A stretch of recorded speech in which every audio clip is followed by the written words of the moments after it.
जय हिंद, जय भारत। मैं हूं रीना सुथार और स्वागत करती हूं आपका मेरे इस चैनल में।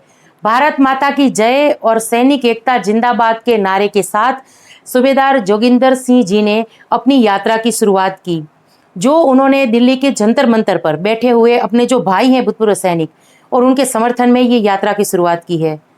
और ये यात्रा शुरू हुई है पंजाब यानी कि वीरों की भूमि से। तो क्या है इसके बारे में खबर, ये पूरी वीडियो मैं आप सब लोगों के साथ शेयर करूंगी। और इसी के साथ जो फेडरेशन ऑफ वेटरन्स एसोसिएशन है, इसके जो अध्यक्ष हैं, इन्होंने हम सब के लिए क्या मैसेज दिया है, क्या जानकारी दी है, वो वीडियो भी मैं आप सभी लोगों के साथ शेयर करूंगी। और ये सुनना आप सभी लोगों के लिए देखिए बहुत ज़रूरी है। तो इस वीडियो में उन्होंने विस्तार से ये बताया है कि किस तरीके से ये जो एसोसिएशन है ये काम करेगा। और इसी के साथ साथ OROP 2 की जो विसंगतियां हैं इसके बारे में भी बात की है। तो चलिए ज़्यादा देर ना करते हुए आज के इस वीडियो को शुरू करती हूँ। पर वीडियो में आगे बढ़ने से पहले आप सभी से मेरा निवेदन है, अगर मेरे चैनल पे नए हैं तो जल्दी से चैनल से जुड़ने के लिए चैनल को सब्सक्राइब कर दीजिए। और अगर वीडियो पसंद आ रहे हो तो लाइक और शेयर करना मत भूलिएगा।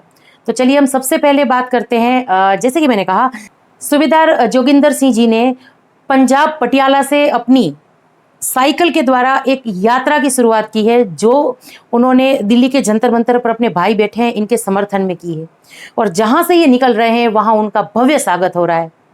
अब मुझे पता है ये वीडियो तो मैं आप सब लोगों के साथ शेयर कर ही रही हूँ, तो वो ये जरूर कमेंट करेंगे कि इससे क्या फ़ायदा होगा या क्या। तो मैं आप सभी लोगों के लिए बता दूँ, जहाँ जहाँ से ये जो हमारे सूबेदार साहब हैं ये निकलेंगे, वहाँ की जो जनता है उनको पता चलेगा कि भूतपूर्व सैनिकों के साथ जो हमारे फौजी भाई हैं, जो दिल्ली के जंतर मंतर पर आज 70 दिनों से ऊपर हो गए, जो अनिश्चितकालीन धरना प्रदर्शन कर रहे हैं, उनके साथ किस तरीके से अन्याय हुआ है। क्योंकि देखिए, हम नेशनल मीडिया से उम्मीद नहीं रख सकते हैं। आज शाम की अगर मैं बात करूं तो मैं न्यूज़ देख रही थी, तो वहाँ से मुझे पता चला कि दिल्ली के जंतर मंतर पर जो बैरिकेटिंग होती है उसकी मरम्मत का काम चल रहा है। और ये बहुत बड़ी खबर थी और जिसको बताना पूरी देश की जनता के लिए ज़रूरी था। लेकिन कुछ ही मीटर पर जहां हमारे भूतपूर्व सैनिक भाई बैठे हैं, उनको कवर करना किसी को जरूरी नहीं लग रहा है। और इसीलिए ये सारे प्रयास जो हैं वो भूतपूर्व सैनिकों के द्वारा किए जा रहे हैं। इस OROP 2 की मुहिम में जिन भी जो भूतपूर्व सैनिक संगठन है या कोई अकेले हमारे फौजी भाई भी हैं या जो फैमिली पेंशनर्स बहनें हैं, जिनसे जो भी बन पड़ रहा है वो कर रहे हैं। और इसीलिए मैं हमेशा कहूँगी कि किसी का भी योगदान चाहे छोटा हो चाहे बड़ा हो, कम नहीं हम आंक सकते हैं। और देखिए कुरुक्षेत्र में किस तरीके से चाहे हमारे वेटरन्स हैं चाहे फैमिली पेंशनर्स बहनें हैं, इन्होंने हमारे ये सूबेदार साहब का भूतपूर्व स्वागत किया। मैं ये कहूँगी ये जो हम पूरा देख रहे हैं कि किस तरीके से हमारे सूबेदार साहब का स्वागत हो रहा है और जो खुशी हमें हमारे वेटरन्स के चेहरों पर देखने के लिए मिल रही है वो अभूतपूर्व है। और इसी के साथ ये जोर शोर से नारे लगा रहे हैं, साडा हक अथे रख। इसी नारे के साथ इनका अभूतपूर्व स्वागत हुआ है, ऐसा मैं कहूँगी। और होना भी चाहिए, और ना कि सिर्फ वेटरन्स के द्वारा बल्कि जो आम जनता है उनको भी इनका स्वागत करना चाहिए। तो अभी आपने ये वीडियो देखा, जो हमारे ये सूबेदार साहब हैं वो अपने उम्र के इस पड़ाव पर भी जो इनके भाई हैं, या मैं कहूँगी हमारे भाई हैं, जो दिल्ली के जंतर मंतर पर इनके हौसले को बढ़ाने के लिए ये यात्रा कर रहे हैं। और ये वो तमाचा है जो वो सब जयचंदों के मुंह पर मार रहे हैं, जो आज अफवाहें फैला रहे हैं सोशल मीडिया में, ORs और JCOs को बांटने की कोशिश कर रहे हैं। और ये जो मुहिम चल रही है OROP 2 की विसंगतियों को दूर करने के लिए, इसको असफल करने की कोशिश कर रहे हैं। मुझे पता है क्योंकि कुछ एक जयचंद हैं जो मुझे भी कमेंट करते हैं और उल्टा सीधा लिखते हैं, तो उनको तकलीफ तो जरूर होने वाली है। पर उनके लिए मैं 2 शब्द कहना चाहूँगी कि देखिए, जो भी हमारे भाई हैं या फैमिली पेंशनर्स बहनें हैं, ये जो भी इस OROP 2 की मुहिम में मेहनत कर रही हैं, जब सफलता मिलेगी तो इनका लाभ तो देखिए आपको भी मिलने वाला है। तो तब आप ये नहीं कहेंगे कि नहीं, हमें पेंशन में बढ़ोतरी नहीं चाहिए या हमें फ़ायदा नहीं देखना है। तो ये खैर चलिए अलग बात है, हम अपना दिल बड़ा रखकर सबके साथ सफलता को बांटेंगे, ये अलग बात है। लेकिन देखिए, अब मैं आपसे शेयर कर रही हूँ कि किस तरीके से बहती गंगा में हाथ धोने के लिए सब तैयार हो गए हैं। आप सब जानते हैं कि किस तरीके से 20 फरवरी को एक पूरा मुहिम चलाई और इसके साथ दूसरे भी भूतपूर्व सैनिक संगठन थे। और फिर 3 अप्रैल की महारैली की बात करूं, 30 अप्रैल की महारैली की बात करूं, ज्ञापन सौंपने की बात करूं, ऐसे बहुत सारे प्रयास हो रहे हैं। और आप सब जानते हैं कि किस तरीके से ओवरसोर्स जेसीओस का एक संगठन बना है, जिसको हम फेडरेशन ऑफ वेटरन्स एसोसिएशन के नाम से जानते हैं, और जिसमें हमने कैप्टन जो हमारे अर्जुन साहब हैं, इनको हमारा अध्यक्ष चुना है। तो वीडियो में आगे मैं आपसे इनका एक वीडियो शेयर करूंगी, एक क्लिप शेयर करूंगी, जिसमें उन्होंने हमारे लिए मैसेज दिया है। तो वो तो आप सब लोगों के साथ शेयर करूंगी, लेकिन कुछ एक बात है जो मैं आप सब लोगों के साथ शेयर करना चाहती हूँ। तो इसके जरिए देखिए हमें ये पता चला है कि किस तरीके से सोशल मीडिया में अफवाहें फैलाई जा रही हैं, और इसी के साथ साथ ये जो सफलता मिलती हुई दिख रही है वो अपने नाम पर करने की कोशिश की जा रही है। और इसी के साथ जो ये फेडरेशन ऑफ वेटरन्स एसोसिएशन है, ये किस तरीके से काम करेगा, ट्रांसपेरेंसी किस तरीके से अपनाई जाएगी, और इसी के साथ साथ पूरे भारत के जो भी भूतपूर्व सैनिक संगठन है, चाहे उसमें कितने भी सदस्य हो, चाहे वो बड़ा संगठन हो या छोटा संगठन हो, सभी को एक समान मान मिलेगा। ऐसी ही कुछ बातें इस वीडियो क्लिप में कही गई है। आप ये क्लिप देखिए, इसके बाद हम इसके बारे में बात करेंगे। और इसी के साथ साथ जो मेरे वेटरन्स भाई है या फैमिली पेंशनर्स बहनें हैं, इनके लिए मेरे पास एक मैसेज है, या कहूँगी कि आज से मैंने कुछ नया सोचा है, आप सभी लोगों को फ़ायदा हो, जिससे आप सभी लोगों की कुछ मदद कर सकूं। इस उद्देश्य के साथ कुछ मैंने नया सोचा है, तो उसके बारे में आगे आपसे बात करूंगी। तो पहले आप ये वीडियो देख लीजिए। फेडरेशन ऑफ वेटरन्स एसोसिएशन के सभी एफिलिएटेड पूर्व सैनिकों के संगठन और उनके सभी साथियों को जय हिंद, अभिवादन। साथियों, हमारा जायज़ मांगों के लिए जो आंदोलन 20 फरवरी 2023 से चल रहा है, और उस आंदोलन की कड़ी के अंदर हमारे लाखों पूर्व सैनिक भाइयों ने 3 अप्रैल को ज्ञापन दिया, जो बहुत प्रभावी रहा। उसके बाद 30 अप्रैल को जो सभी सांसदों को ज्ञापन प्रस्तुत किए गए, वो उससे भी ज़्यादा प्रभावी और असरकारक रहे हैं। मैंने कल जो काउंसिल का वर्चुअल मीटिंग हुआ था, उसके बारे में आपसे सभी से विचार विमर्श करके मीटिंग की जो भी बिंदु थे उससे आपको मैंने अवगत कराया था। साथियों, मैं आपको विश्वास दिलाता हूँ कि हमारा संगठन किसी भी तरीके से कुछ लोगों के हाथ के अंदर केंद्रित नहीं रहेगा, उसके अंदर तमाम संगठनों का समान भागीदारी रहेगा।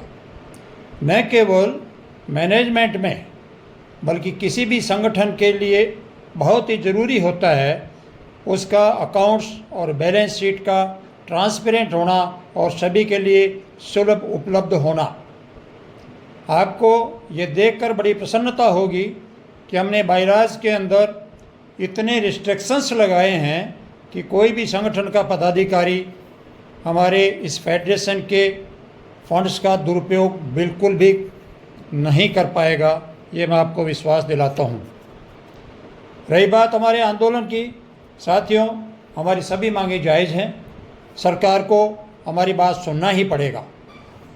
आज सैकड़ों की तादाद में इंडिया के कोने कोने में कार्यरत जो पूर्व सैनिक संगठन हमसे जुड़े हैं, और उन संगठनों में जो उनके सदस्य हैं लाखों की संख्या में, वो एक बहुत ही हमारी बड़ी ताकत बन चुके हैं।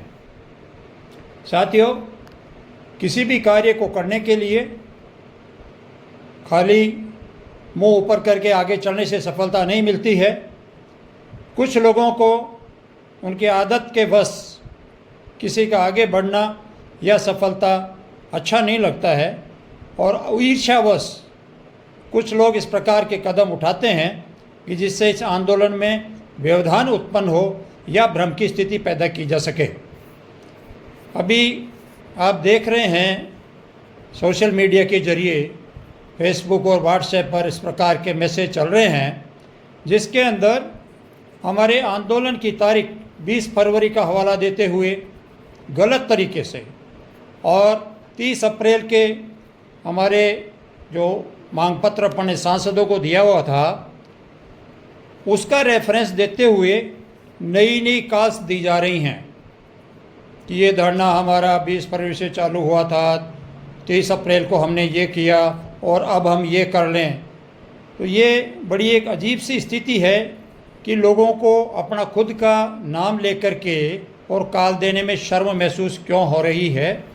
ये एक सोचनीय चीज़ है जिससे हमको सावधान रहना है।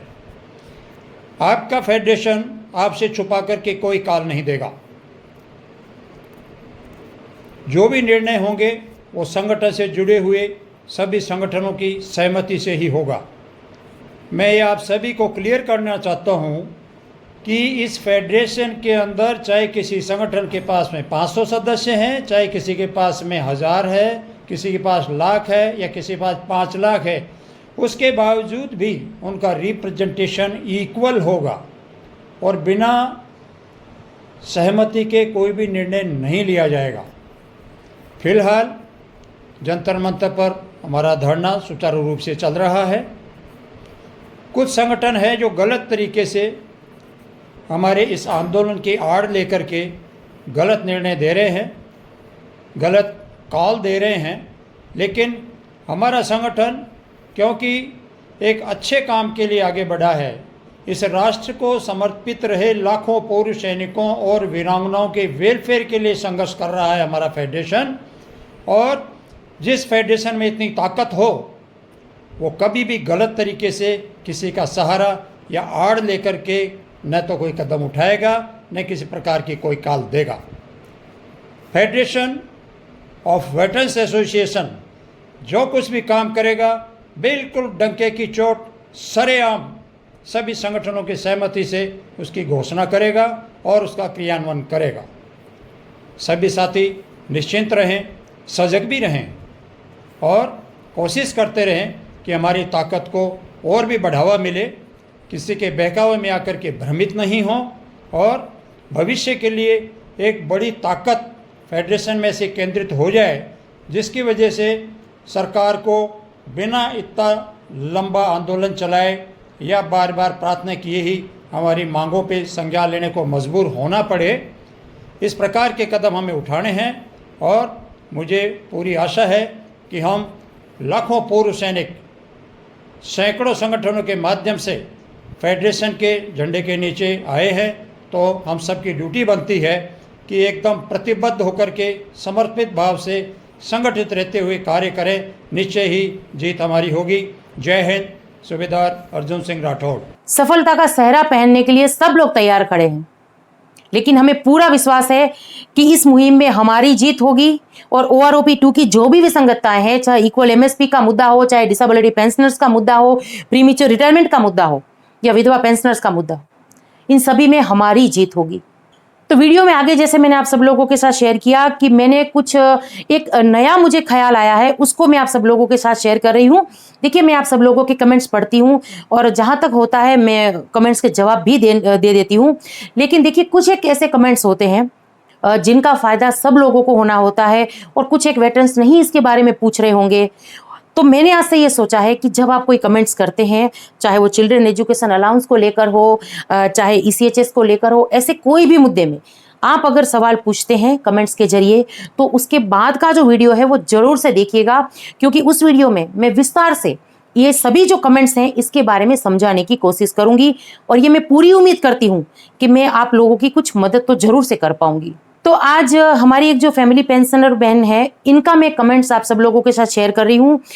इस कमेंट्स में इन्होंने चिल्ड्रन एजुकेशन अलाउंस को लेकर कुछ सवाल पूछे थे, हालांकि मैं 2-3 कमेंट्स के मैंने जवाब भी दिए। तो इस कमेंट्स में इनका ये कहना था कि मैम कुछ एक वीडियो में इन्होंने ये देखा होगा कि ऑनलाइन फॉर्म फिलअप करने के बाद भी जिला सैनिक बोर्ड में जाना पड़ता है, ऐसा उनको किसी वीडियो के माध्यम से पता चला। तो देखिए, मैं आपसे ये कहना चाहूँगी, क्योंकि मैं तो 4 या 5 सालों से मैं चिल्ड्रन एजुकेशन अलाउंस के लिए मैं फॉर्म फिलअप कर रही हूँ। मेरे साथ ऐसा नहीं हुआ है। हम जब ऑनलाइन फॉर्म फिलअप कर देते हैं तो वो हो जाता है, उसके लिए कुछ एक्स्ट्रा आपको नहीं करना पड़ता है। और ये जाहिर सी बात है, ये ज़रूरी नहीं है कि जिला सैनिक बोर्ड आपके घर के आसपास ही हो, कहीं दूर दराज के इलाकों में भी होते हैं। तो इस चीज़ को लेकर हम नहीं कह सकते हैं, लेकिन आपके साथ अगर ऐसा हो कि आपने चिल्ड्रन एजुकेशन अलाउंस के लिए फॉर्म भरा, तो फिर आप थोड़ा ये देख लीजिए अगर कुछ क्वेरीज आती है तो एक बार आप जाके देखिए जिला सैनिक बोर्ड वो क्या कहते हैं, ये थोड़ा आप कंफर्म कर लीजिए। बाकी जहाँ तक मेरा मानना है इस तरह की कोई परेशानी नहीं होती है। बस जो डॉक्यूमेंट्स चाहिए वो उसकी लिस्ट मैंने अपने एक वीडियो में आपको दे दी है। और इसके बाद जो स्पेलिंग मिस्टेक है ये सबसे ज़्यादा वेटरन्स द्वारा की जा रही गलती है कि बच्चों के नाम में उनके स्पेलिंग में गलती नहीं होनी चाहिए। डिस्चार्ज बुक में उनका नाम सब सही होना चाहिए। तो इस चीज़ का अगर ध्यान रखिएगा तो ज़्यादा परेशानी नहीं आएगी। तो आज का ये मेरा वीडियो यहीं तक था। उम्मीद करती हूँ कि मेरे द्वारा दी गई जानकारी आप सभी लोगों के लिए यूजफुल रह रही होगी। फिर से एक नए वीडियो में आऊँगी कुछ एक ऐसी जानकारियों के साथ जो आप सभी लोगों के लिए यूजफुल हो। जय हिंद।